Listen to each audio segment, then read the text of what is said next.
Buenas noches Muy, a todas las personas que están ya presentes en la sala y a las que se van a ir conectando a este coloquio semanal del Centro PEN de República Dominicana.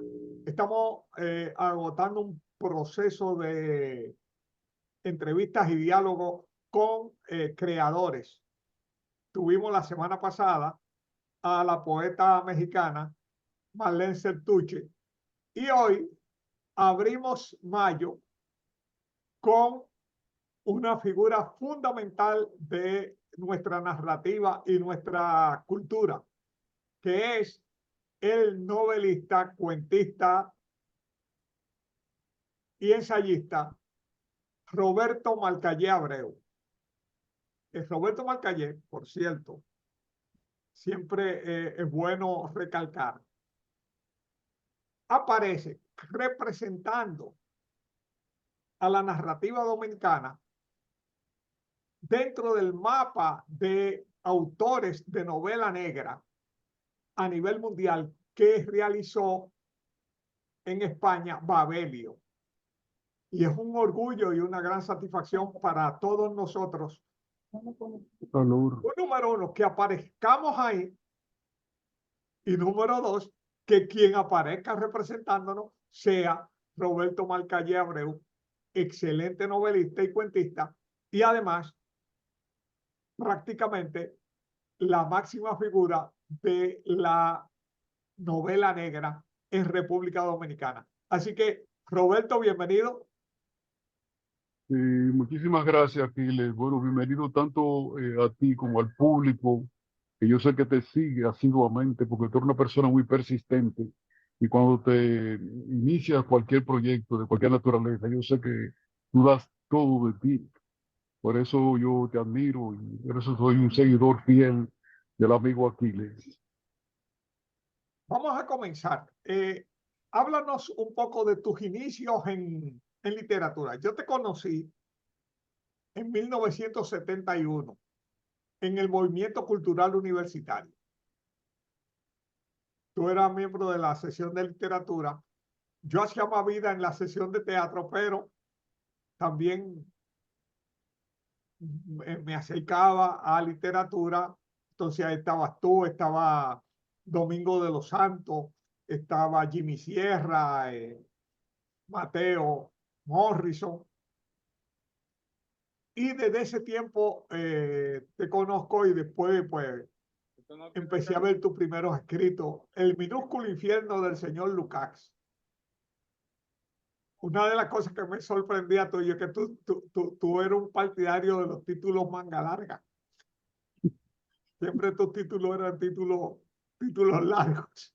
Así que háblanos un poco del comienzo, de tu comienzo, de cómo, qué te motivó a escribir, etcétera. Para empezar, y lógicamente, pues todos los miembros del panel y todas las personas que están acá tienen derecho de preguntar, opinar, meter la cuchara, porque de eso es que se trata este coloquio, de que hablemos entre amigos. Aquiles, bueno, gracias por esa presentación tan amable que pasaste de mi persona, te lo agradezco infinitamente. Ya yo he dicho en otras ocasiones que se me ha preguntado algo parecido, Aquiles, que yo era un niño o muchacho un tanto inquieto, muy travieso. Mi padre era un campesino, era un comerciante, tenía varios comercios. Y yo ya he dicho esta historia para que la han oído, no es nueva. A él, a mi padre, le invitaron a participar en la Asociación de Detallistas. En esos entonces era una institución con mucho prestigio. Tal parece que a pesar de que él era una persona que apenas había alcanzado el segundo o tercero de primaria, en esos entonces y en los campos las escuelas eran, parece que eran muy rigurosas, muy exigentes y muy buenas. Y los profesores que impartían docencia y ayudaban a los muchachos, realmente eran muy rigurosos, eran muy estrictos, eran muy buenos. Entonces, a mi padre, los compañeros detallistas que eran empresarios, comerciantes, medios, bajos y altos, eh, se se fue acá. ¿Qué sigue?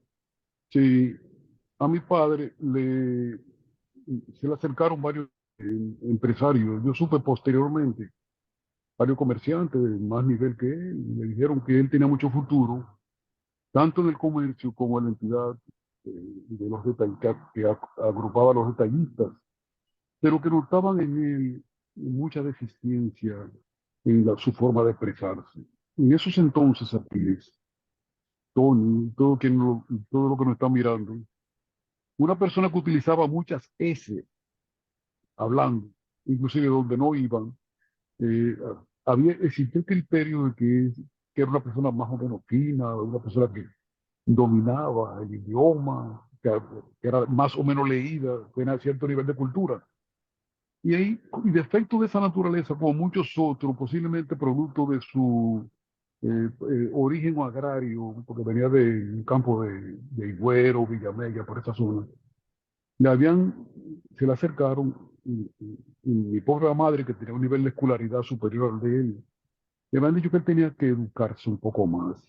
Sus compañeros le dijeron, si tú tienes futuro aquí como un directivo de los detallistas y de los comerciantes de República Dominicana, pero tú necesitas educarte más, necesitas refinarte más. Entonces mi padre, ya yo le he dicho muchas veces, fue de la librería Mengual, que estaba en esos entonces en la calle El Conde, y habló con el señor Amengual, le explicó lo que estaba pasando con toda franqueza. El señor Amengual le recomendó un curso de conversación, le recomendó un par de enciclopedias de conocimientos generales, recomendó uno que otro libro sobre el comercio en América Latina, República Dominicana, etcétera. Y él compró una cantidad enorme de libros. En esos entonces 15, 20, 25, 30, 50 libros costaban quizás 2 pesos, 3 pesos, 5 pesos. Y él escogió un cuarto, prácticamente era una sala de la casa donde nosotros vivíamos, en la Marco Adón, en el barrio Villajuana, una esquina de la Escuela República Dominicana. Y lo mandó a colocar muebles y estantes. Era un sitio que él lo escogió de la casa para él nada más. Y ahí tenía todos sus libros. Entonces, yo curioso, cuando él se iba, me metía en ese lugar y comenzaba a mirar libros. Un día me tropecé con Dueño del Mundo de Julio Verne. Posteriormente tropecé con la Máquina del Tiempo de Heriberto Jorge Wells, con Los Miserables de Víctor Hugo y otros tantos libros. Sentí curiosidad, sentí una profunda curiosidad y tomé, por ejemplo, ese Dueño del Mundo de Julio Verne. Me impresionó profundamente. Yo no pude dejar de leer ese libro hasta que terminé. Luego La Máquina del Tiempo, de Heriberto Jorge Wells. Luego Los Miserables, de Víctor Hugo, y así. Llegó un momento, Aquiles y demás televisores, que yo sentí la inquietud de también reproducir las experiencias de mi propia vida, mis vínculos con la familia, las veces que yo iba al negocio de mi padre a ayudar en lo que fuera posible. Mis vivencias en el colegio Don Bosco, antes en la Escuela República Dominicana y antes, mucho antes, en una escuela hogar en la calle Otilio Meléndez, que ahora se llama Tunti Cáceres. Comencé a sentir esa inquietud. Entonces, en el curso que nos asignaron a nosotros en el colegio Don Bosco, en la parte de atrás del curso, del aula, había una enorme biblioteca, un enorme estante acristalados que llenaban toda la pared y estaba lleno de libros. Entonces yo esperaba que todos se fueran y comenzaba a mirar, porque estaban abiertas las puertas, había mucha confianza en eso entonces. Y me encontré ahí, tropecé ahí con una cantidad de libros que sencillamente me inquietaron. Y yo comencé a tomarlo uno por uno, lo leía y luego lo colocaba otra vez, después tomaba otro y así por el estilo.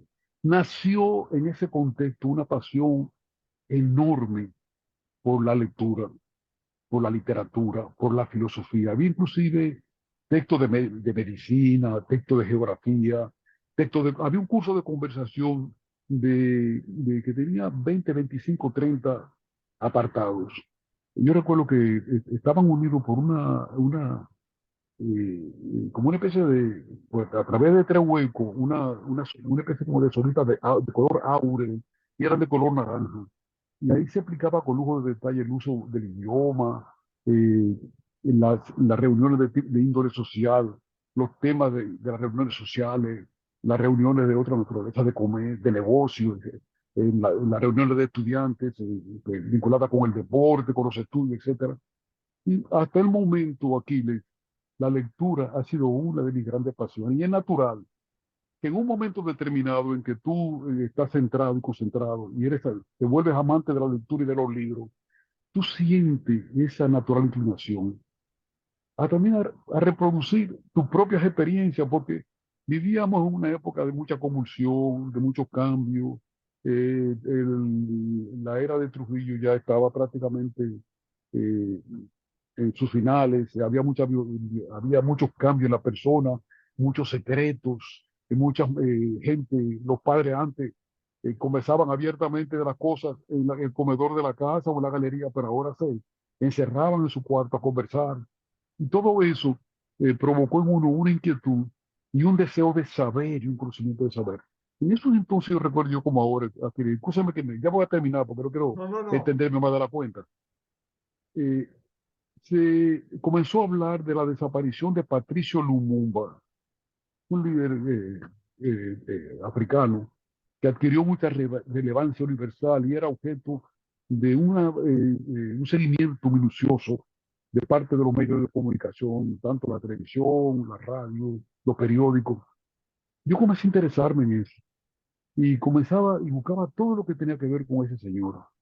Entonces un día escribí un texto porque él desapareció, lo desaparecieron. Y escribí un texto en el que hablaba de su reaparición gloriosa en su país. Y se lo leía a mi mamá. Y digo, ay, gracias a Dios, digo ella, que ese hombre apareció, porque ha creado mucha inquietud su desaparición. Y le digo, no, no, no, mamá, eso no fue, eso no salió en ningún periódico, ni yo lo oí en la radio, en la televisión. Eso fui yo que lo escribí, que me inventé algo sobre eso. Mira, muchacho. Y ahí comencé aquí. Tuve la ayuda inmensa de los padres salesianos, que al ver que a mí me interesaba la lectura, me estimularon. Mira, lee estos libros, lee estos libros.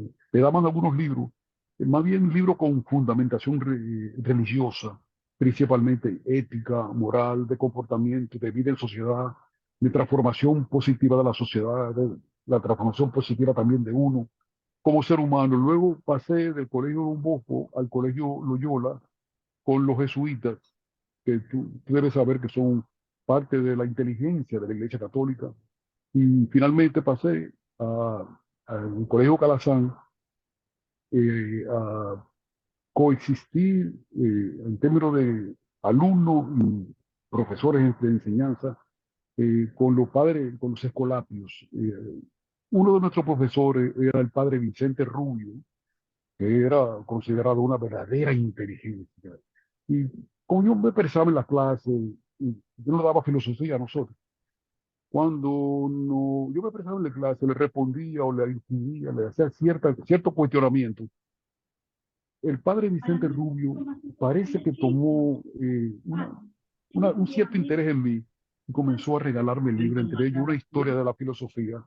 Bueno, toda esa extensa historia, un tanto aburrida, es lo que a la larga provocaron lo que se llama hoy día, o sea, humildemente Roberto Marcaría Abreu y su literatura. Pues eso está interesantísimo para comenzar.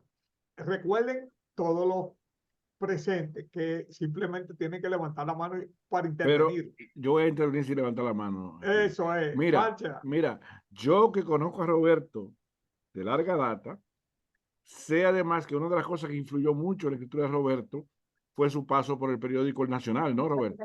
Que inclusive compartió con Orlando Martínez. ¿Tienes Sí, problemas, Roberto? escúchame, Tony, estoy pidiendo aquí que me suban un poco el Yo volumen, porque sé, casi no te escucho. yo sé, yo sé. Pero digo, estoy recordando la época tuya con Orlando Martínez y tu paso por el periódico El Nacional, que inclusive hay una anécdota que no sé si la puedes contar en algún momento que a mí me contaste, que fue el Mercedes-Benz que le regalaron a Orlando, que les dio una vuelta y lo devolvió. Eso es una de las anécdotas que recuerdo de lo que hemos hablado tú y yo. Entonces yo sé que ese paso tuyo por el periódico también influyó mucho en tu escritura, que por ahí estaba cuando comenzó Sábado del Sol después de las lluvias, 5 bailadores sobre la tumba caliente del licenciado, y así por el estilo. Pero el show es tuyo.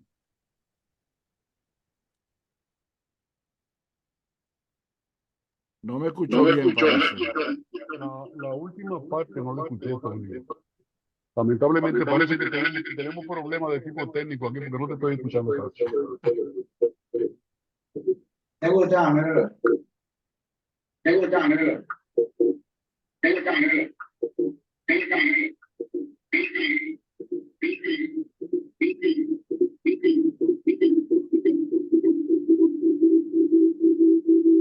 Creo que tú estás conectado en dos equipos, Roberto, y eso te va a causar un feedback.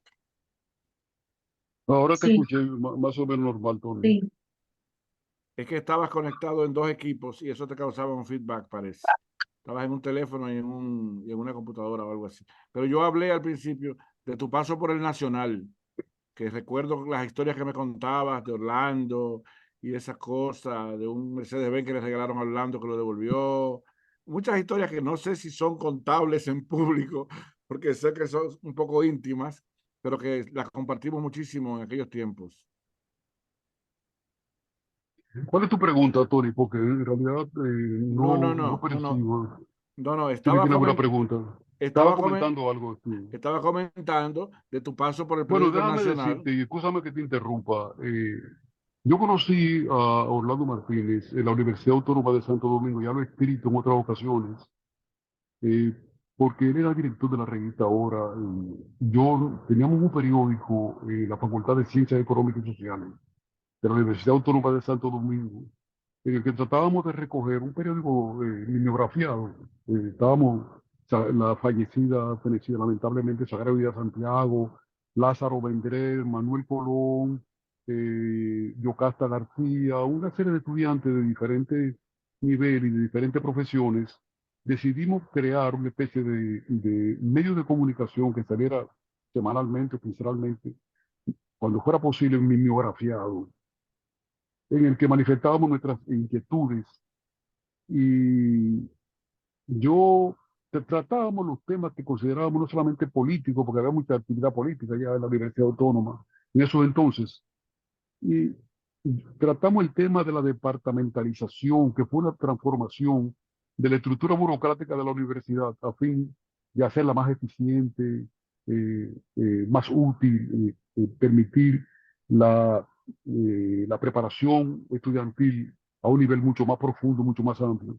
Entonces, eh, el tema parece que le interesó a Orlando, que era director de la revista Ahora, que fue una revista que se creó en Publicaciones Ahora como complemento del periódico El Nacional de Ahora, que era el periódico más combativo que existía en esos entonces en la República Dominicana, un periódico evidentemente opositor, defensor a rajatabla del pueblo dominicano y su derecho, y que denunciaba de forma abierta, expresa y sin temor los crímenes, la violencia política, los robos, etcétera. Entonces, yo salgo de una de las clases de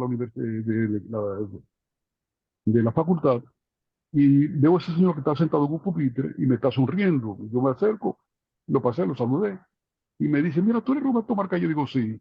Mira, yo soy Orlando Martínez, yo soy el director de la revista Ahora. Ustedes escribieron un trabajo sobre la departamentalización.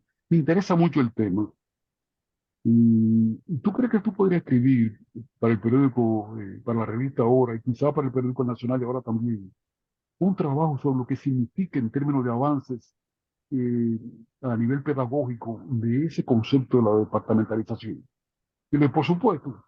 ¿Y cuándo tú me lo entregas? No, mañana mismo. Digo, tan pronto. Digo, sí, sí, yo te lo entrego hasta hoy mismo, si encuentro una máquina de escribir por ahí.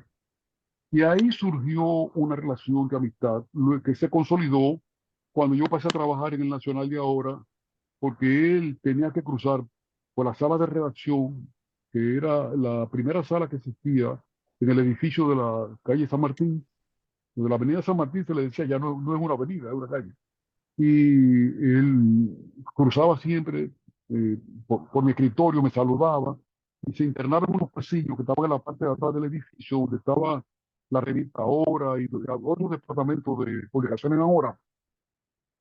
Y él tenía, a mí me dio una confianza extrema, porque él a veces llegaba a entrábamos a las 7:30, 8 de la mañana al periódico, y él llegaba a las 7:45, a las 8, 8:15, 8:20, y él escribía en la revista, en la columna Microscopio, le escribía y le entregaban, se publicaba originalmente en la página editorial del Nacional de Ahora, y él tuvo la confianza de entregármela a mí. Roberto, chequéame eso, a ver si hay algo, ¿sabes? Algo. Me cogió esa confianza y después esa amistad se fue consolidando con el tiempo y duró lamentablemente hasta el momento en que él fue asesinado, que se dice de una manera vil, porque con la muerte de Orlando Martínez se perdió una de las inteligencias, una persona de una calidad humana superior, una persona tan valiosa, tan culta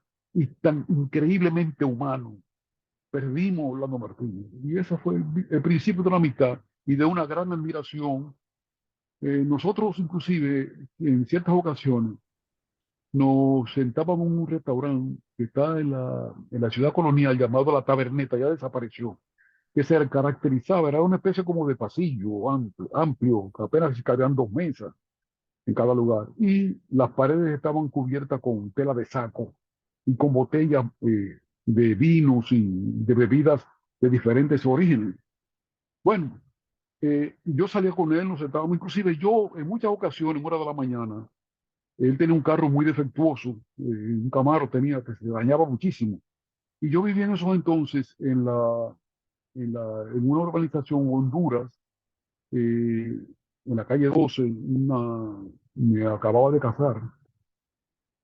Y me quedaba en el camino. Y él me llamaba, Roberto, ten la gentileza, pásame a buscar que el carro no quiere prender. Y con mucha frecuencia, entonces yo pasaba a buscarlo ahí por la Antonio Maceo, me parece que era. Tomábamos la José Contreras, subíamos por Alma Mater, cogíamos la 27 de febrero, después la Ortega y Gasset, cruzábamos la calle, la John Kennedy, y llegábamos hasta la San Martín, y dábamos una vuelta a la manzana y entramos a Publicaciones Ahora juntos. Es decir, que tuvimos la oportunidad de compartir mucho y en muchísimas ocasiones, y para mí fue un golpe muy terrible, como lo fue para todos los dominicanos de buen corazón, quisiera decir, la desaparición física de una pluma brillante y de una excelente persona a todos los niveles, que era Orlando Martínez. Si tiene algo más que preguntarme, Tony, sobre al respecto. Bueno, yo preguntas tengo muchas, pero vamos, avancemos, no me voy a coger el show yo solo. Tranquilo, Ro- sigamos. Rosina Anglada. Muy buenas noches. Un inmenso placer en estar en este espacio virtual cerca de usted, don Roberto Mercallé. Y refiriéndome sí a lo último que usted expresó, le comentaba al hermano de Orlando Martínez que hasta dónde hubiese llegado Orlando con esa pluma tan exquisita, con ese ingenio y ese talento tan especial que tenía este brillante joven dominicano quitado del medio, ¿no? Bueno, pues quiero decirle que yo tengo sábado de sol después de las lluvias Ah, sí. desde los años 1970 y pico. No sé cómo llegó a mis manos, a mi biblioteca, pero lo tengo en mis manos y siempre estaba por leerlo. Entonces, he tenido un grato placer al leer Sábado de Sol después de las lluvias. Pues usted y yo parece que somos contemporáneos y yo tuve la fortuna también de vivir en la calle Marcos Adón 69, Oh, qué bien, qué bien. en la 69, y allí se vivieron episodios muy dramáticos a raíz de, el tiranicidio o a Trujillo, porque tuvimos que irnos de San Cristóbal. No sé cómo caímos allí. Yo tenía apenas 10 años, yo nací en el 53, no, tenía 8 años, en el 61. Caímos ahí. Entonces usted me ha hecho traer al recuerdo época tan maravillosa y a la vez tan difícil que se vivió cuando los paleros venían, irrumpían en las calles de los ex calieses, ¿no? o de los que eran espías de Trujillo, y cómo derribaban las puertas cuando los tanques de guerra también pasaron. Estaban encabezados, entonces que le interrumpo, por un señor que le llamaban Balá. Ajá. Eso Mira a de ver, Rosina, si esa no es mi copia. Mira a ver si no tiene mi nombre esa copia, porque a mí se me entonces, perdió el mío. no, yo tengo también la de Santuario, más reciente. Bueno, pues el caso es que siempre cuando llovía me venía esa nostalgia, sábado de sol después de las lluvias. Y entonces usted me hizo retrotraerme a ese periodo histórico donde la ciudad realmente era un, muy parecida al campo. Usted dice que se sentía el cantar de los gallos en la mañana, se sentía el canto de los gallos y cómo se prendían los fogones. Yo recuerdo que los fogones no teníamos estufas y lo que habían eran anafres y fogones que para mantenerlos encendidos había que taparlos con ceniza para en la noche no tener que volver a hacer el fuego. Y entonces aquí entro con todas estas nostalgia de esos tiempos, ese es un long play de Lucho Gatica, reloj no marques las horas. Sí, sí, sí. Y muy interesante porque yo también tuve muy breve periodo en la Escuela República Dominicana eh, con la maestra Lola, no sé si usted se recuerda de Dolores Lira, que era maestra allí, y yo estuve como 3 o 4 meses ahí en esa escuela, y la En la verdad es escuela, que en la escuela República Dominicana, en la Escuela República Dominicana y que estuve, está en la Marco Adón, la Marcos Adorno, esquina Peña Valle, esquina Peña Valle. que tomaba una manzana entera. Era la escuela más, una de las más modernas que había. Tenía piscina, gimnasio y mucho espacio para el esparcimiento del estudiantado que cursaba sus estudios ahí. Había un mayordomo llamado Richardson, que era de ascendencia inglesa, un hombre muy riguroso, muy rígido. Andaba con una regla en la mano y con esa regla parece que disciplinaba a nosotros los estudiantes que éramos bastante revoltosos. Y Y recuerdo pues, también que durante las lluvias intensas que había, la calle Marco Adón se llenaba de agua y había una piscina allá en la Escuela República Dominicana que se llenaba también de agua y todos los muchachos del barrio iban a confluir ahí. Y ahí Richardson se daba gusto dando reglazos a diestra y sí. siniestra, ¿no? Y ahí tenía usted, parece, muchas travesuras, ¿no? Porque usted habla de los tigres del barrio y, y los encuentros rápidos en los callejones con las muchachas, tratando de aprovechar que los papás se hayan ido y cómo lo agarraron infraganti.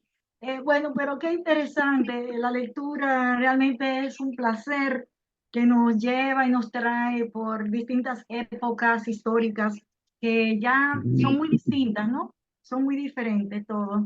Eh, San Marcos Jadón, como le digo, yo recuerdo también que las bebidas que habían era un Maví, no vendían casi refrescos, no habían refrescos, sino Mavíes Mm. que se vendían, y cuando también el robo de las arcas del Banco Central en el 61, que las llevaban en unos camiones, yo recuerdo que nos acerca, mi mamá era muy curiosa y siempre estaba como muy atenta a todo lo que pasaba, y yo muy temerosa, cerrando las puertas ante esas situaciones que se daban. Entonces, qué bueno, me trajo a la memoria todo eso y ahora lo voy a leer completito. Y ahora en este mes de mayo, precisamente en las lluvias de mayo que parece que vamos a tener, un placer inmenso conocerle. También estábamos leyendo su novela en honor a mi querida Estela, a mi muy querida Estela, su En honor a novela mi muy querida Estela. a su muy querida Estela, y hay mucha tela que por donde cortar ahí. A mí me gustaría que me le diera seguimiento a muchos de los títulos. Ya yo llevo cerca de 40 publicaciones. Entre ellas, esa publicación, esta. No sé si se puede ver ahí. Sí, ¿Se puede sí, ver? ¿Se sí, puede ver? sí. Pero díganos Esa, el esa, título, por favor, diga el título, porque La siempre insólita carta del destino. Ya no aparece ese libro.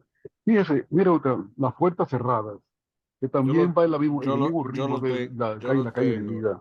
Fíjese, este fue gente de estos tiempos Es Ese un no lo libro tengo, que ese no lo ganó. tengo, escríbelo. Tú no tienes mucho, mira. Este es Las calles enemigas, Ese sí el, que lo de tengo. mayor venta que yo he tenido en toda mi vida Un literaria. thriller. Realmente se han hecho tres, cuatro. Esto fue una edición española, ¿sabes? Que se vendió principalmente en Estados Unidos y en Europa. Y realmente provocó muchas olas. Darme el gusto de enseñarle algo más Si que no traje sacas, aquí para ustedes. Fíjate, no sé si llegó a tener en honor a mi muy querida Estela, sí, ese fue el que enseñé ya, yo lo tengo. que le fascina a Tony, por cierto, por Ajá, ciertas cosas que no me atrevo a decir por aquí. Que la manipulación de los espejos, que ganó el Premio Nacional de Novela del Ministerio de Cultura. No verán mis ojos esta horrible ciudad, que es una trilogía de 2.200, 2.300 páginas, más o menos. también lo tengo. Aquí están también contrariedades y tribulaciones en la mezquina existencia del señor Manfredo Pemberton. Se Dios lo estoy mío, mostrando como parte que no se de nos esta ecuación. acaben, que no se nos acabe Sí, la luz de nuestros ojos para leer sí, tantas cosas interesantes que ha sí, tenido sí. usted. Eso es impresionante, impresionante. Por algo ha sido nominado, tiene su premio Galardonado. nacional, galardonado Claro, como Premio claro. Nacional de Literatura, pero mea culpa, he leído poco de usted. Mal Voy a hecho, mal decirlo, hecho, mal hecho. lamentablemente. Roberto, mira, yo le decía, porque lo primero que entramos fuimos Julián y yo le estaba contando una historia que me voy a permitir repetir un poquito aquí, que decía Julián, que como tú y yo nos conocemos hace bastante tiempo, de los 70, y yo salí del país por un tiempo, yo conocí tu literatura inicial, Sábado Sol después de las lluvias, Cinco bailadores sobre la tumba caliente del licenciado, Espera de penumbras en el viejo bar, que era para mí tu literatura inicial. Y sin embargo, cuando regresé al país, hace unos 20 años, me encuentro con tu nuevo, yo diría con tu nuevo, no estilo, no sé cómo llamarle, pero quedé tan impactado con No ver a mis ojos esta horrible ciudad, con la manipulación de los espejos, quedé tan impactado que es como el niño que era escolar y que se graduó de máster en la universidad, un doctorado. Tu escritura dio un avance de mil por mil y yo quedé completamente sorprendido y estoy a la espera inclusive por eso de los últimos, los más recientes libros tuyos, espero que no sean los últimos, porque la evolución yo la he vivido y ha sido muy, muy, muy positiva. Bueno, Tony, yo sinceramente te agradezco como el que más, siendo tú una persona que hemos estado juntos, como hemos sido amigos por tantos años y hemos conversado tantas veces y hemos tratado y hemos discutido muchos temas interesantes y a veces muy determinantes, tanto en nuestras existencias como seres humanos que como país. Yo quiero decirle a las personas que lo están observando que Tony para mí tiene una importancia muy especial como amigo, porque siempre ha estado cerca de uno. Yo hace muchísimos años, muchos años atrás, yo me enamoré de Jarabacoa, iba con frecuencia a Jarabacoa y terminé por construir una casa allá. Esa casa prácticamente la transformé en un centro de conversación y de creación de un grupo de periodistas, ¿vale?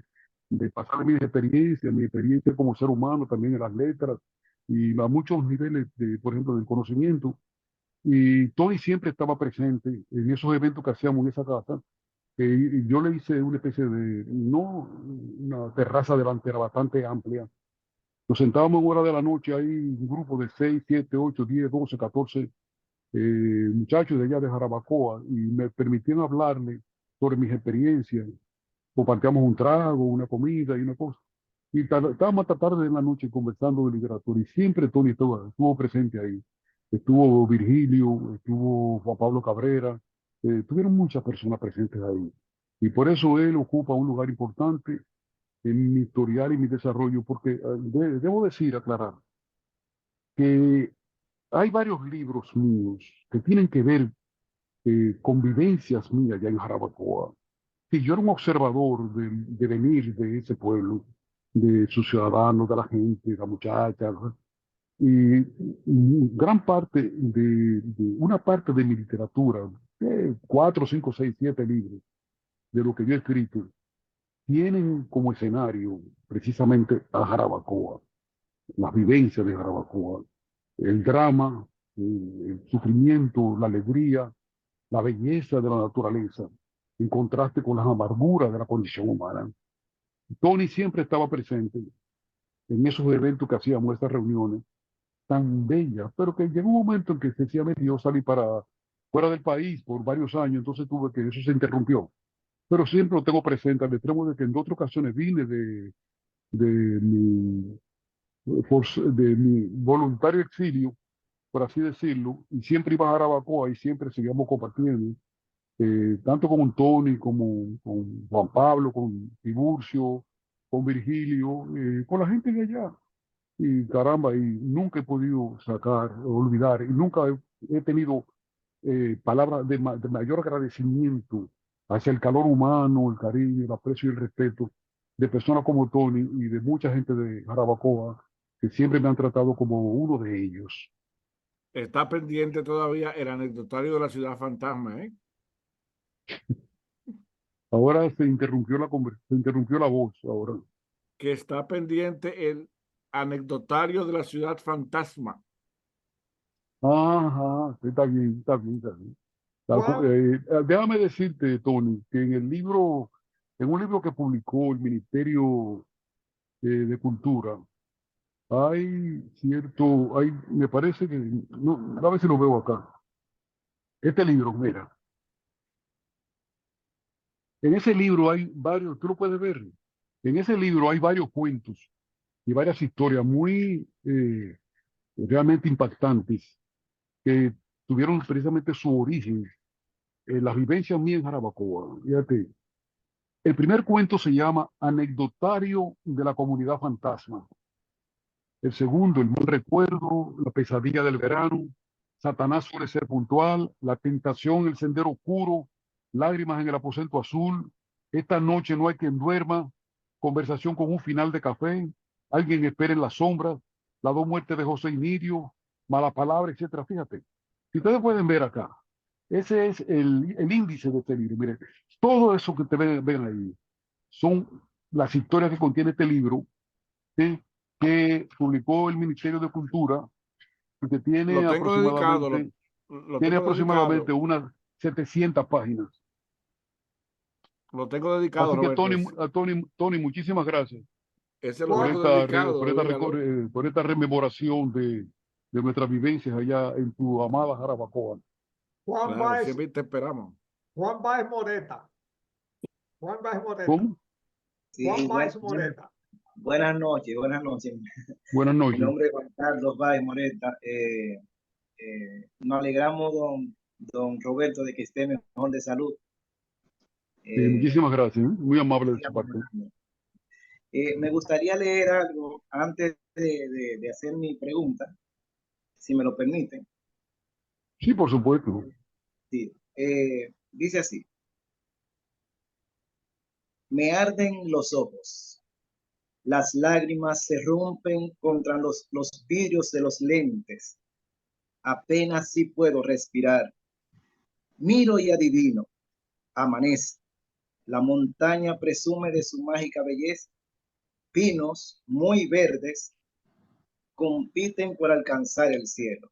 Y después la tierra negra, otra vez los pinos, el viento inclemente.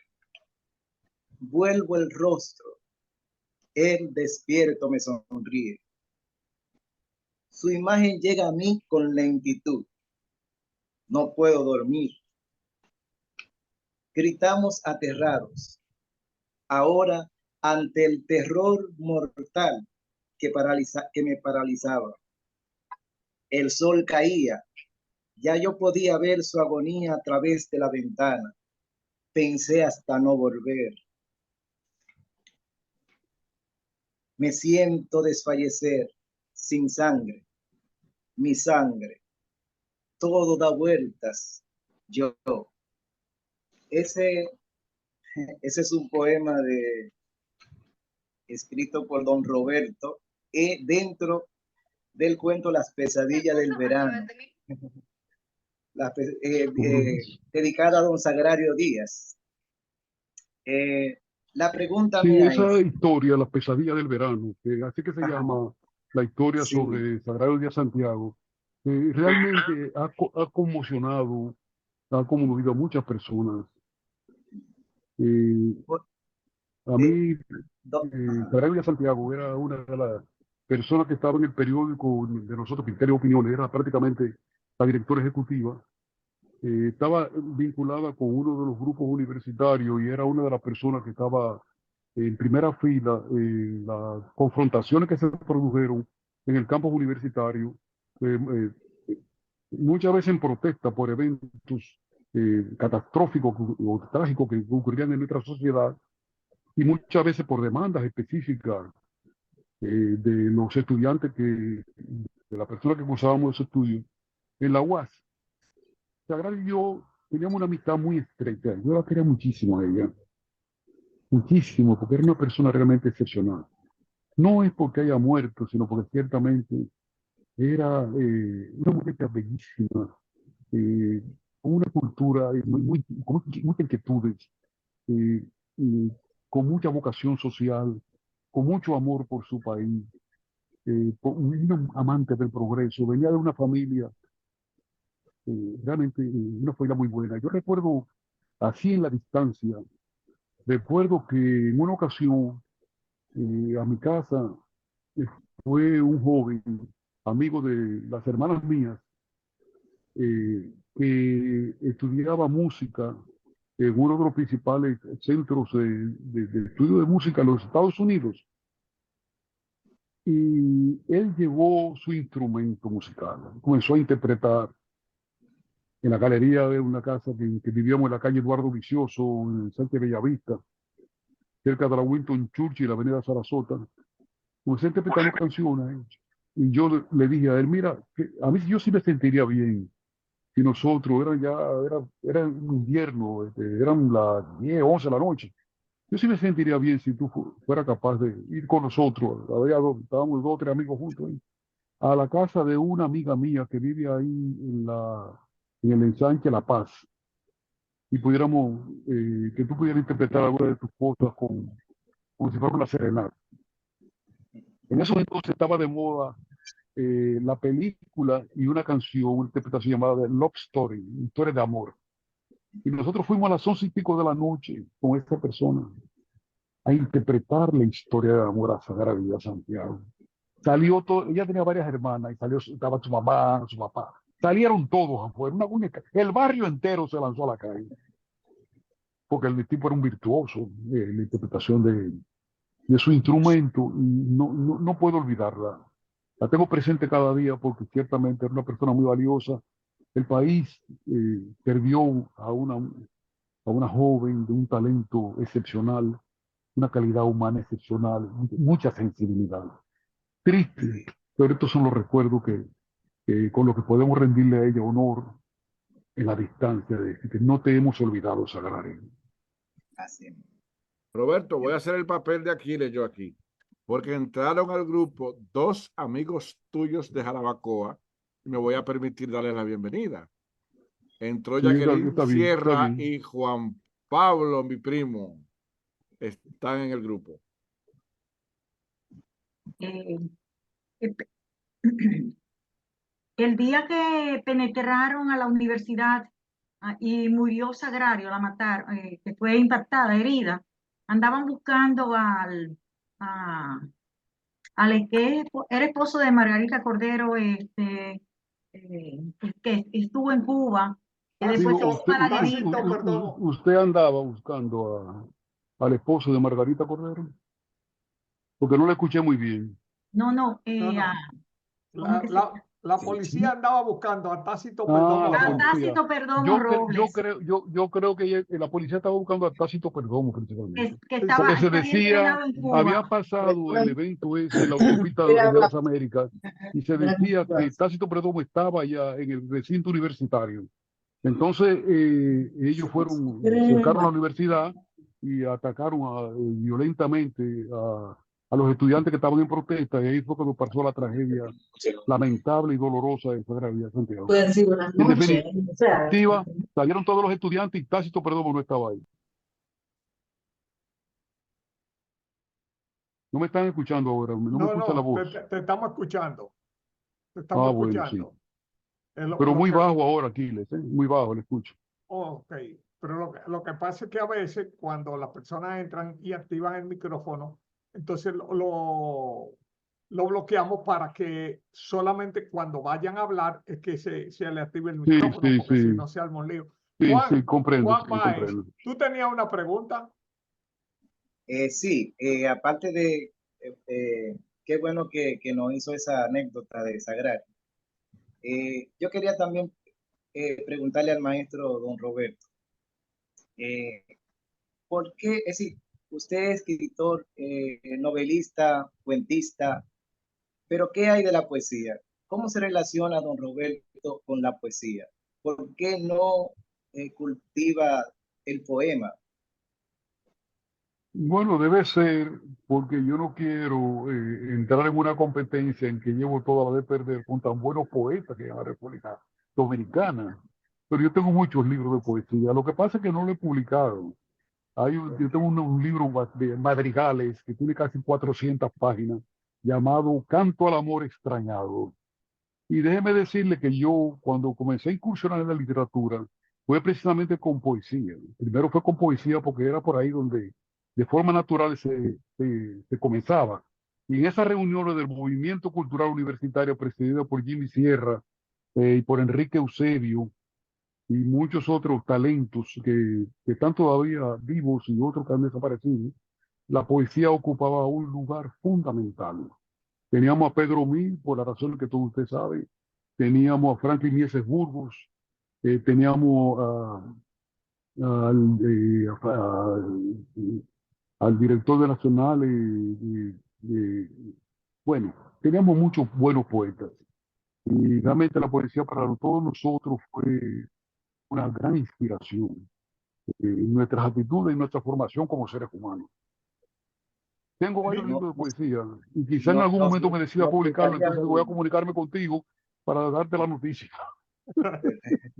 Milcía de Frías. Muy buenas noches. Qué bueno que tenemos otro don de la literatura dominicana. Y lo digo por las palabras que nos enseñó en su momento el profesor Juan Bosch, que decía que don significaba de origen noble. Quiero hacer un breve comentario primero de doña Rosina Anglada, que hablaba del Maví, que en su época, quizás de adolescente, no habían refrescos a la disposición donde ella vivía, tal vez en la misma ciudad capital, pero era solamente para recordar que aquí en Moca, desde 1943, pero más adelante, sobre todo en 1964, ya teníamos refrescos en una industria de lo que hoy se llama el Grupo Rojas, donde Luis F. Rojas, una familia de médicos y de industrial y de gente de esa categoría. Así que mientras ella buscaba los famosos sacagases, aquí teníamos otros sacagases en Moca, en esos refrescos. Don Roberto Marcallé me hizo un poquito temblar y recordar por dos casos, el de Orlando Martínez y el de Sagrario Ercilia Díaz Santiago. Cómo él vivió esa situación, cómo se dolió, y esas experiencias fueron volcadas luego, de alguna manera, en la literatura. Y así como le preguntó el joven ahorita, el hermano y amigo que le preguntaba sobre su producción poética, también a mí me extrañaba porque no conozco poesía así a la mano de don Roberto, que creo que es una ya figura legendaria nuestra en la literatura. La voz se está interrumpiendo, no, se queda en silencio, no escucho nada. Ah, bueno, parece que hay lluvias en el país, eso está impidiendo el buen sonido. ¿Me escucha bien ahora? Sí, sí. Ahora sí lo escucho mejor. Sí, entonces, yo quería preguntarle a usted, así como todos tenemos hijos y es difícil decir a cuál queremos más, ¿cuál de las últimas obras o de todas considera usted que es, digámoslo de alguna manera, la mejor obra que usted haya escrito hasta el momento?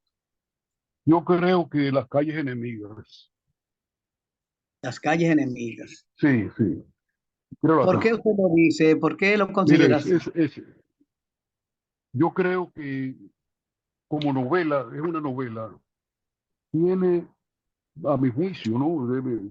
El autor no debería hablar de su obra, pero bueno, tiene todos los elementos que conforman una novela realmente que le llega a la mente, al corazón, a todos y cada uno de los sentidos de la persona que lo lee. Fíjese, se han vendido muchos ejemplares. Yo en estos días estuve en Nueva York en un edificio, en un lugar que está en la Quinta Avenida con la calle 14, en el downtown de Manhattan. Se llama Lectron Publication.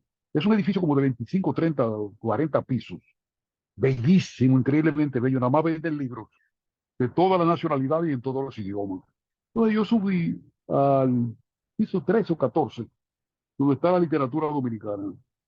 Yo no tengo la administración de ese libro, por así decirlo, porque yo lo hice en una editora española. Y la editora española se encargó de la administración del libro hasta que yo decidí quitársela porque no sentía que estaban haciendo las cosas como era a mi mejor conveniencia. Y cuando me puse a revisar los libros de los autores hispanos, me encuentro, se me acercó una muchacha, una joven muy hermosa, por cierto, y me dijo, usted andaba buscando un libro en especial. Le digo, sí, ando buscando Las calles enemigas de Roberto Marcaya Abreu. Entonces, sí, mire, ese libro se ha vendido muchísimo aquí. Me dijo, se ha vendido enormemente, es una cantidad. Nosotros hemos hecho ya varios pedidos porque se ha vendido mucho. Digo, mira qué bien. Y se quedó mirándome y miró el libro y dice, pero ese es usted. Digo, "Sí, muchísimo". Digo, sí, bueno, de toda esa venta y de todas las ventas que se hicieron a través de las plataformas en Europa, América Latina, Amazon, todo eso, los administradores, cuando yo fui a abrir la página donde debían constar esas ventas y los ingresos que me correspondían a mí, porque déjeme decirle, yo lo edité en España y yo pagué por la edición del libro. Ellos no asumieron ningún gasto. Yo le pagué a ellos que me hicieran ese libro, pero sí le di la responsabilidad por contrato de que lo trataran de vender los diferentes horizontes, porque nosotros necesitamos de forma urgente que nuestra literatura trascienda. Pero entonces me están hablando a mí de muchas personas me están hablando de la cantidad de libros que se han vendido en diferentes lugares, en las diferentes plataformas. Y cuando yo voy a la página donde estaba consignada las ventas y lo que me correspondía a mí, que fue quien escribía el libro, que lo corrigió el libro conjuntamente con dos amigos míos más, y quien pagó por la edición del libro, le pagué todo el dinero que ellos me pidieron por la edición del libro, una cantidad bastante alta. Entonces veía unos beneficios tan exiguos, da casi una burla. Entonces dije, bueno, me mandó una carta al departamento legal de ellos diciéndole que yo daba por terminado el contrato, que no quería ya que me hicieran escribiendo mi libro. Entonces, después de un tiempo, tuvieron 6 meses para responderme. A los 6 meses, entonces me mandaron, estaba bien, me dijo, mándame el contrato firmado por ustedes, diciendo que ya estaba recibiendo el contrato. Y me lo mandaron y me devolvieron, me ofrecieron venderme a mí una cantidad de los libros que a ellos le quedaban ahí. Y yo se lo compré. Yo se lo compré porque la edición realmente es bonita, miren. Y es una edición muy bella. Esta portada fueron ellos que la aportaron. El tipo de letra es de primera, el papel también es de primera. Es realmente un libro muy hermoso. Y para mí, fue muy importante la calidad de ese libro, porque para mí, le repito, es una de las obras que yo, que tiene mayor respeto en mi consideración y en mi estima como escritor. Hicieron su trabajo. Yo no voy allá a seguir sazonando esas cosas porque ya eso pasó. Pero realmente el libro, aquí ellos me mandaron primero, ellos le obsequian a uno, lo obsequian 100 ejemplares y quedaron unos cuantos, dice que ellos no lo vendieron, quizá unos 200 300 ejemplares. Y déjeme decirle que eran 300, casi 400 ejemplares. Y yo no creo que duraran 2 meses la librería dominicana, se vendieron todos en muy poco tiempo. Y son muchas las críticas que he recibido, muchos comentarios, y me han escrito inclusive de lugares muy distantes de República Dominicana, muy lejanos. Por ejemplo, una fundación que hay ¿dónde es? En Finlandia, que eso viene siendo como una representación del Premio Cervantes. Ellos captan libros y tienen una librería, una biblioteca gigantesca con títulos de todas partes del mundo. Y esa persona me llamaron a mí y me compraron 50 ejemplares. Se lo tuve que mandar por Federal Express. Mandaron el dinero todo, el envío todo. Y así he visto mucho movimiento en torno al libro, con la esperanza de que sea uno de los míos que alcance ciertos niveles eh, para seguir entonces tratando de colocar otros que ya yo he escrito y publicado y otros que ya he escrito y que van a ser publicados en los próximos meses. Tony Núñez. Pienso finalmente, perdón, don, pienso entonces que para muchos de nosotros que quisiéramos escribir novelas, ese sería un buen modelo por lo que usted dice. Y segundo, la última pregunta es que, así como usted dice, entonces no tenemos en el país dónde conseguir algún ejemplar de ese. Es mi pregunta. Bueno, yo no lo escuché muy bien, usted Digo me yo que excusa, pero yo si, realmente no escuché muy bien, no escuché con claridad lo que me dijo. Lo lamento muchísimo. sí, ¿Dónde conseguimos en este país, en ¿de República dónde conseguir? Dominicana, No, dónde podemos conseguir ese libro? Librería Cuesta. Encuesta está en Santiago y Santo Domingo. Muy bien, muchas gracias. Roberto, yo disiento, bueno, es tu obra, ¿no? Pero por lo menos yo, que leí La manipulación de los espejos y No ver a mis ojos esta horrible ciudad, para mí son dos thrillers, dos novelas fuera de serie. Eso me gustaría que lo comentaras un poquito porque para mí ahí te consagraste.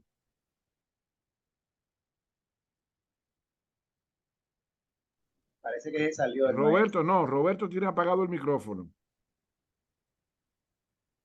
Roberto, tienes apagado el micrófono. No, es que Parece, salían dos conexiones. Parece Sí, que se no, yo no, le, no, no, él está todavía. Lo que pasa es que a veces le están hablando algo ya a nivel de privado y las personas ok, se desconectan. ok. Pero esperamos un momentito a que él se vuelva a reconectar. Y yo creo que siempre para todo hay lo que se llama el gusto individual. O sea, eh, el hecho de que un autor tenga mayor preferencia por un libro no significa que ese sea su mejor libro, sino que es el que más cariño le tiene. ¿Eh? El que más cariño le tiene, pero realmente Roberto tiene una novelística brillante, brillante. Su cuentística también. Para mí, uno de los libros fundamentales de la cuentística dominicana, y eso se lo he dicho yo a él, es Sábado de Sol después de las lluvias, porque logra algo maravilloso en la cuentística, que es crear un ambiente, crear una atmósfera. O sea, esa atmósfera de opresión, del caliesaje durante el trujillato en la postrimería. O sea, es logrado. Óyeme, lograr una atmósfera, o sea, meter a uno dentro de ese ambiente emocional, es algo que Roberto logra con maestría y es poco común en nuestro país. De hecho, lamentablemente mucha literatura que aquí se escribe es intragable.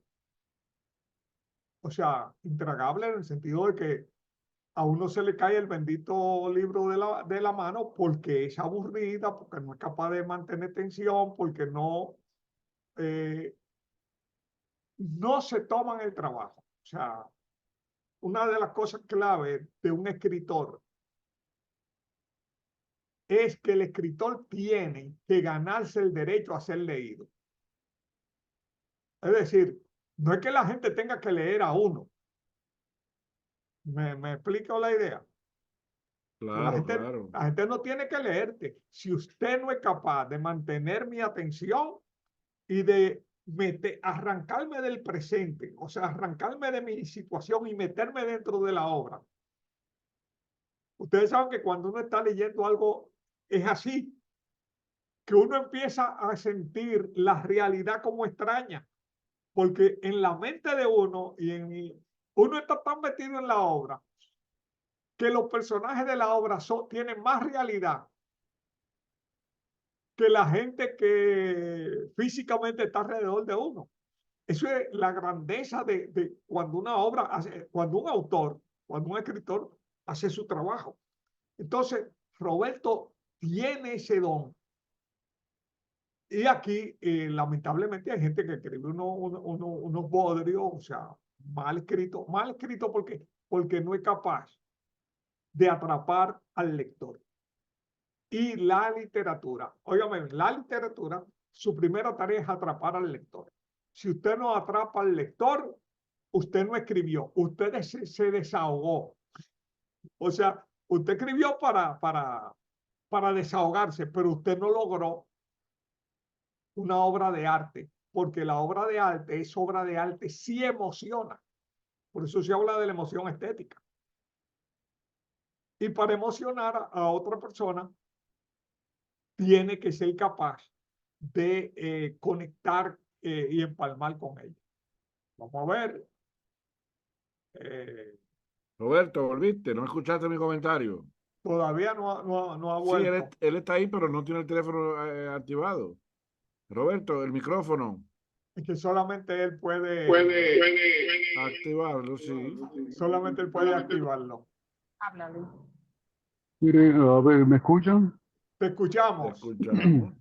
Bueno, yo me siento muy agradecido, Aquiles, con esa actitud que tú has manifestado. Me siento muy agradecido de los lectores que yo tengo, me siento muy agradecido del pueblo dominicano, me siento muy agradecido de las personas que han tenido acceso a mi literatura, los comentarios que me han hecho. Por ejemplo, yo recién vine de Nicaragua, donde puse en circulación varios de los libros míos. Y todavía, meses después de haber puesto en circulación varios de esos libros, me siguen escribiendo y me los siguen solicitando. Y para mí, por ejemplo, yo llevé a dos o tres de las librerías de allá, que son bastante buenas, por cierto, tienen tienen mucha existencia y están muy al día en eso. Y yo le llevé, digamos que de los diferentes títulos míos, le llevé unos 100, 150 libros. Y debo decir que para mi sorpresa, a las 2 semanas me llamaron pidiéndome el doble de la cantidad de libros que yo le había entregado originalmente a ellos y me tiraron un cheque listo ya realmente para mí fue muy sorprendente. Bueno, estamos, como se dice, en una etapa nos estamos extendiendo, estamos comprendiendo ciertos fenómenos que se dan en la literatura universal. Estamos como dominicanos compenetrándonos con esas corrientes universales de las letras, lo que significa o augura que la literatura dominicana seguirá avanzando y seguirá siendo, su conocimiento se extenderá cada vez más. Y en eso hay una gran esperanza para los autores dominicanos y también para la República Dominicana, señores, porque en la misma medida en que libros nuestros logren galardones internacionales, que es una etapa que todavía tenemos que alcanzar, aunque le hemos alcanzado a medias, y ya yo me enteré de muchas cosas que posteriormente la hablaré contigo, Aquiles, y también con Tony, pero en la misma medida en que nosotros logramos darnos a conocer a través de nuestras letras, es mucho el bien que le hacemos a la República Dominicana, a su prestigio internacional, al pueblo dominicano, a nuestra cultura. Y eso, sinceramente, nos debe llenar de orgullo y de satisfacción, porque estamos haciendo el trabajo. En otras palabras, estamos haciendo el trabajo. Y eso es como para celebrarlo y como para sentirse muy, pero muy a gusto. Totalmente. Roberto, tal vez no escuchaste mi comentario sobre tu mejor libro, que aunque a mí me absorbió totalmente Las calles enemigas, pero yo particularmente me inclino más hacia no ver a mis ojos esta horrible ciudad y a la manipulación de los espejos. Tony, déjame decirte algo, Tony, con todo respeto. Yo creo que tú no sé cuántas veces tú habrás leído Las calles enemigas, pero es una novela que yo creo que tú debes prestarle mucha, mucha atención, porque en lo que tiene que ver con el concepto de caracterización, que es lo que define a la novela como tal, lo que tiene que ver con el hilo anecdótico, lo que tiene que ver con la ubicación específica de la dinámica de la novela en nuestro contexto actual, no solamente de República Dominicana, sino de muchos países del mundo. Realmente creo que es un trabajo que personas de tu entereza, de la profundidad y la seriedad y la honestidad de un Aquiles y de muchos autores dominicanos deben volver sobre ella otra vez. Porque yo creo que ese es un camino que debemos seguir trillando para tratar de que la literatura dominicana alcance ciertas metas, ciertas fronteras que todavía están pendientes de ser alcanzadas. Muchas gracias por escucharme. Mira, Roberto, ¿y cuáles son, por último, lo que serían tus fuentes? O sea, ¿cuáles son tus autores de referencia? ¿Cuáles son los autores a los que tú acudes una y otra vez porque realmente te nutren y para ti son tus modelos a seguir? Bueno, Aquiles, yo, bueno, en el tiempo, las veces que he tenido que salir del país, que he tenido que ir a vivir fuera del país en varias ocasiones, me he percatado de un fenómeno y es que la mayor parte de los autores que tienen renombre a nivel internacional no pueden por sí solos, por sí mismos, dominar o controlar los mecanismos que se requieren para llegar al gran público, para obtener premios literarios significativos, para hacer que los grandes medios de comunicación, por ejemplo, como el Times, el New York Times, el Book Review es una revista que tiene aproximadamente unas 200 páginas. Sale los domingos como parte de los textos de New York Times.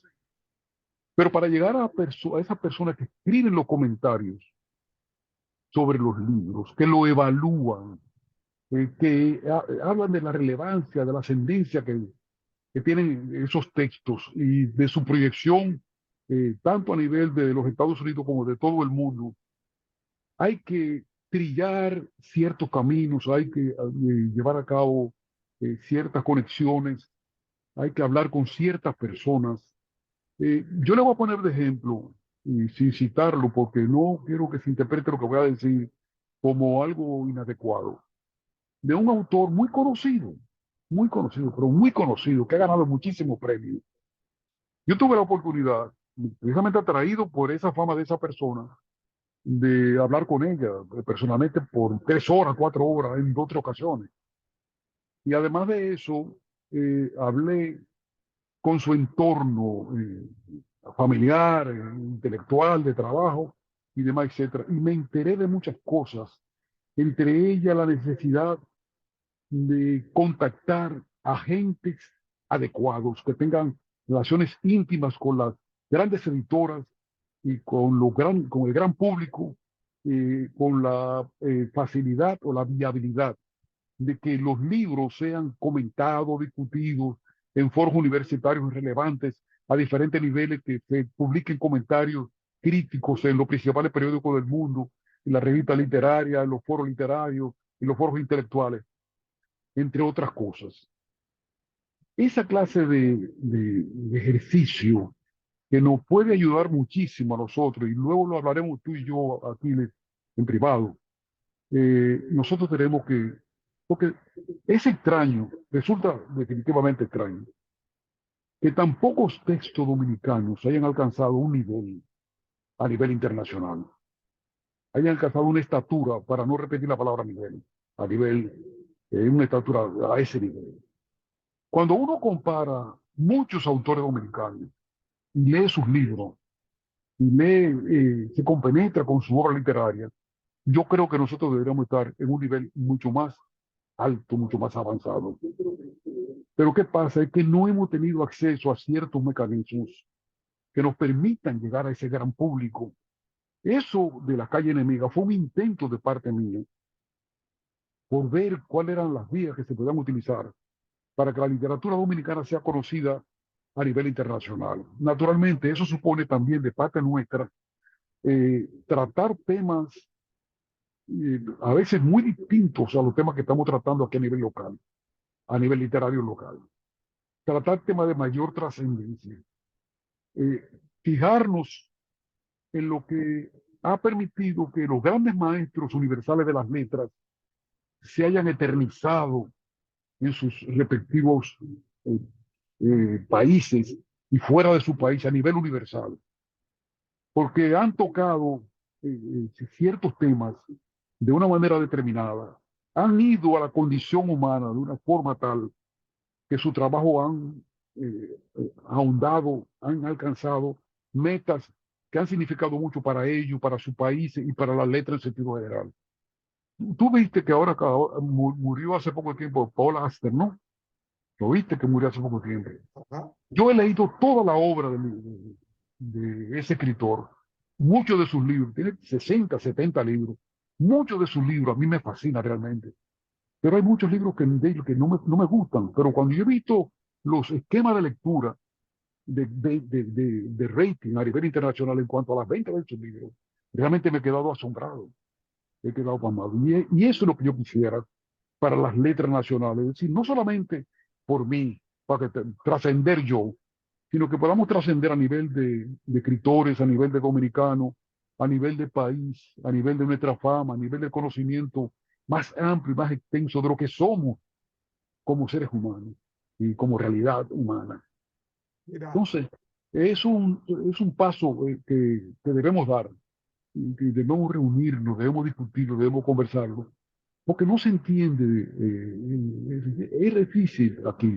Nosotros tenemos dos autores dominicanos que lograron premios en los Estados Unidos. Fueron muy alabados, fueron muy publicados, fueron muy comentados. Pero llegó un momento, ustedes se han percatado de eso, que ahí se terminó todo.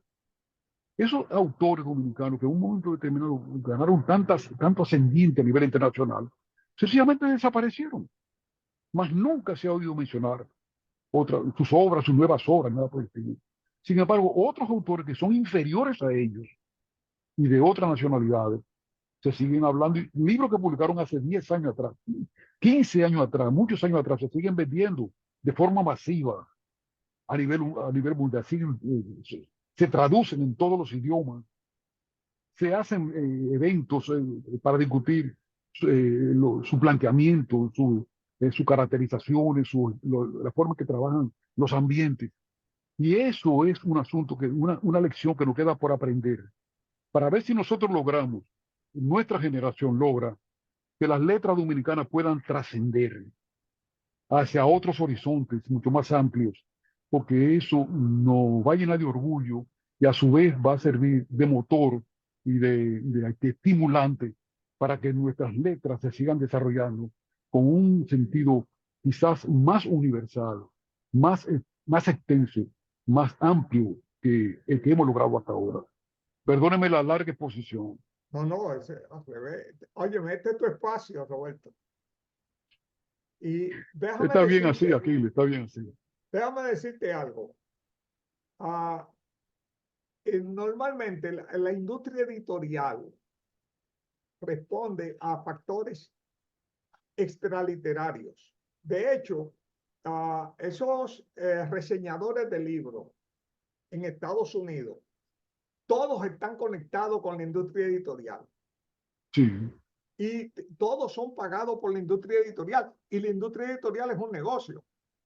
O sea, y el objetivo de un negocio es producir dinero. Muchos de esos autores que nosotros vemos son incluso esclavos de las de grandes editoriales. ¿Esclavo en qué sentido? Esclavo en que las grandes editoriales le hacen un avance por un libro.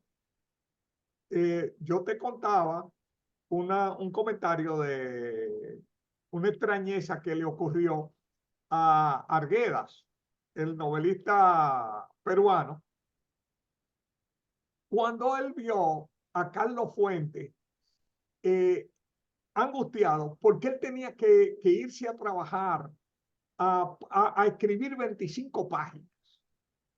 O sea, y Arguedas, que no escribía, o sea, escribía por vocación y escribía cuando le salía, ¿no? O sea, escribía como escribimos los dominicanos, que nosotros aquí no escribimos para cumplir con nada, escribimos porque nos da la gana. Entonces, escribimos en libertad.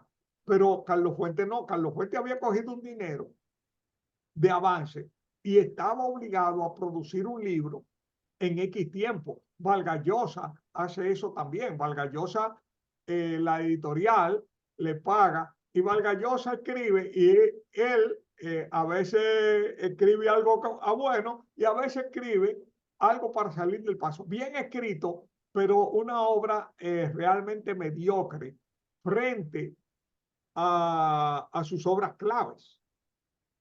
O sea, y eso pasa también con Auster y con un paquete de escritores, porque viven de eso y para tú vivir de la literatura y recibir avance, tú tienes que obligarte a producir un equilibrio en un tiempo determinado, realmente. A nosotros nos faltó este país tuvo una oportunidad de oro de proyectarse internacionalmente a nivel de la literatura en el 1965, con la revolución del 65, porque eso es lo que hacen las grandes editoriales. Cuando hay un lío, entonces ellos sacan autores de ese país y eso lo catapulta. La literatura cubana prácticamente se proyectó fue con la Revolución Cubana y el boom latinoamericano fue el producto de la Revolución Cubana. Si no hubiese habido Revolución Cubana, no hay boom. Ahí, o sea, si hubieran publicado la misma novela, pero no hubieran tenido todo el despliegue posible. Hay un asunto por ahí que está pasando con República Dominicana que posiblemente algo muy malo produzca algo muy bueno. Pero de eso vamos a hablar en otro momento porque ya llegamos. ¿Me explico? Como dice, se lo voy a decir en letra de un bolero. Ha llegado el momento, queridos, de ausentarnos, quién sabe hasta cuándo. ¿Hasta cuándo? Hasta el próximo jueves que vamos a tener aquí desde Santiago para el mundo a Máximo Vega, tremendo narrador, ¿verdad? Tremendo narrador y tremenda persona igualmente. Roberto, quiero darte las gracias por habernos regalado tu tiempo y habernos hecho la noche. Eso es un buen, ha sido un buen coloquio y vamos a tenerlo grabado dentro de un momento. Se va a poder subir para volver a degustarlo. Así que muchísimas gracias a todos ustedes por haber participado y a Roberto Marcallé Abreu, que sepa de antemano que vamos a volver porque algo tan bueno merece un segundo round. Julián, yo no sé si Roberto me escuchó cuando yo le dije que además él tenía presente en la sala dos amigos de Jarabacoa. Me imagino que no me escuchó, por eso no los saludó, que son Jacqueline Sierra y Juan Pablo Cabrera. Son sus panas full de aquí, de Jarabacoa, que lo esperamos pronto además. Bueno, muchas gracias, Tony, muchas gracias, Giles. Nos seguimos viendo y muchas gracias a todo el público que nos vio y nos escuchó y participó directa o indirectamente en este programa. Así que muchas gracias y buenas noches. Hasta la próxima.